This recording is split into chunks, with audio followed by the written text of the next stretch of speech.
अलीशा जी बताइए कैसे आप इंडियन एयरफोर्स में सिलेक्ट हुई है और माई भागो में आपकी कैसी ट्रेनिंग रही? सर पहले तो क्लास 12th के बाद मैं माई भागो के लिए सिलेक्ट हुई थी और ये एक इंस्टीट्यूट है जो पंजाब में है, गवर्नमेंट इंस्टीट्यूट है और इसका भी एग्ज़ाम होता है। तो एग्ज़ाम क्लियर किया था मैंने और एग्ज़ाम क्लियर करके मैं वहाँ पे 3 साल ट्रेनिंग की है। तो वहाँ पे ट्रेनिंग में ये था कि वो आपको डिफेंस के लिए ट्रेन करते हैं। तो पूरा जैसे वहाँ का प्रोसेस होता है इंटरव्यू का, उसकी पूरी ट्रेनिंग देते हैं, पूरी स्टडी करवाते हैं। पहले सबसे पहले एग्ज़ाम होता है, तो इतना हमें काबिल बना देते हैं कि हम आराम से अपना एग्ज़ाम क्लियर कर लें। तो एग्ज़ाम क्लियर करने के बाद इंटरव्यू के लिए हमें प्रिपेयर करवाते हैं, जीटीओ वगैरह वहाँ सब ग्राउंड बने हुए हैं, जो प्रोसीजर होता है वो सब ठीक करवाते हैं। तो ये होता है वहाँ जाके हमारे लिए कुछ न्यू नहीं होता जो एसएसबी में जब हम जाते हैं। तो एसएसबी मैंने क्लियर की, मैंने अपने 9th अटेम्प्ट में अपनी एसएसबी क्लियर की और मैं एयरफोर्स, आर्मी, नेवी तीनों के लिए सिलेक्ट हो गई थी। तो ये था कि आर्मी में मेरिट नहीं बनी थी मेरी, तो मैं नेवी के लिए गई थी और 6 महीने मैंने वहाँ पे ट्रेनिंग की थी। 6 महीने ट्रेनिंग करने के बाद अभी मेरी एयरफोर्स में सिलेक्शन हो गई है।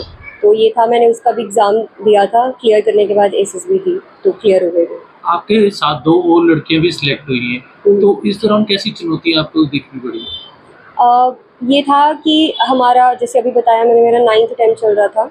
तो ये था कि स्टार्टिंग में थोड़ी दिक्कत हो रही थी, कुछ ना कुछ चीज़ जो थी जिसमें मतलब फ़ेल हो पा रही थी मैं। इंटरव्यू कभी नहीं अच्छी हो रही थी, कभी जीटीओ नहीं हो पा रहा था। तो ये था कि मैंने ब्रश अप करती रही अपनी उन चीज़ों के लिए, जो मुझे गलतियाँ लग रही थी, उन सब चीज़ों को मैं इम्प्रूव करती रही।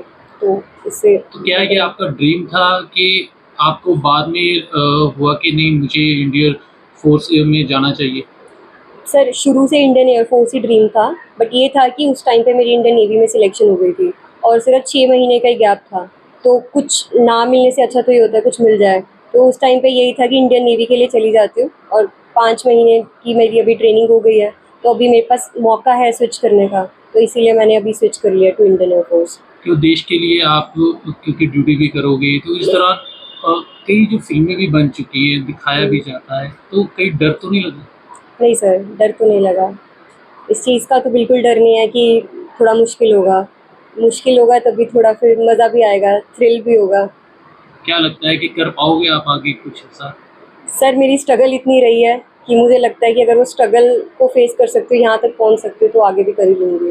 क्या कहना चाहोगे क्योंकि कई जो आजकल के जो यूथ है, युवा है, वो विदेशों का रुख कर रहे हैं।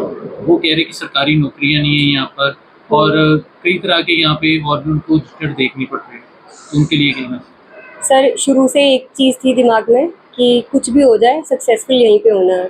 बाहर जाके भी सक्सेस मिल सकता है, बट ये है कि अगर होना है आप सक्सेसफुल तो यहीं पे होना है। और जैसे आपने बोला कि आजकल लोग बाहर का देखते हैं, तो मेरे हिसाब से अगर मैं यहाँ पे 2 सरकारी नौकरियाँ नेवी और एयरफोर्स दोनों ले सकती हूँ, तो वो भी ले सकते हैं। ये अपनी चॉइस है, अपनी डिटर्मिनेशन है। अगर वो चाहते हैं तो यहाँ भी मेहनत करके ले सकते हैं।